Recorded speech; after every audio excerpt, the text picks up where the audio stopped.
you love the Lord Jesus and you really want to serve him with your life. You want to do things that are loving to others, that honor your Lord. But has it sometimes felt to you like you're doing good things more because you're afraid of something than because you're excited about something? Maybe you're afraid because there was something you did that has been on your conscience for a long time, and so you're just trying to be a good person so you're not what you used to be. Maybe you're afraid of what other people think of you.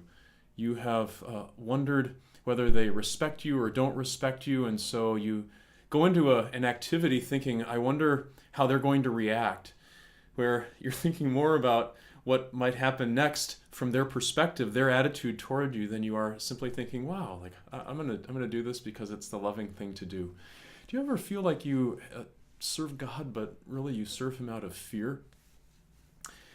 One of the amazing things that Zechariah says in Luke chapter 1, when he talks about the salvation that God had was going to bring now through Jesus, he says that he was going to give to people to serve without fear.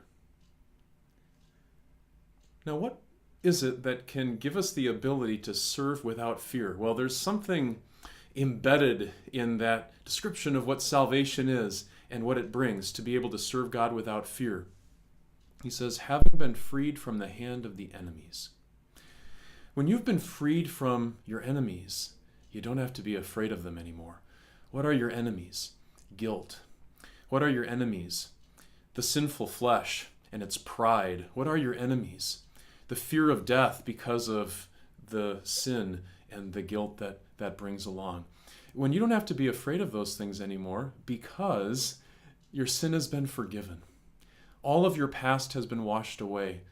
You can simply be what God has made you, his own dear child, perfect and holy in his sight.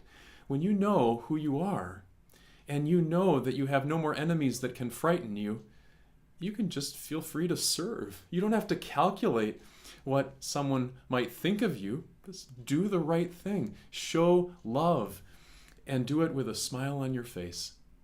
You're not afraid of anything because God has set you free from the fear of your enemies. And as a result, he's given you the ability to serve with joy.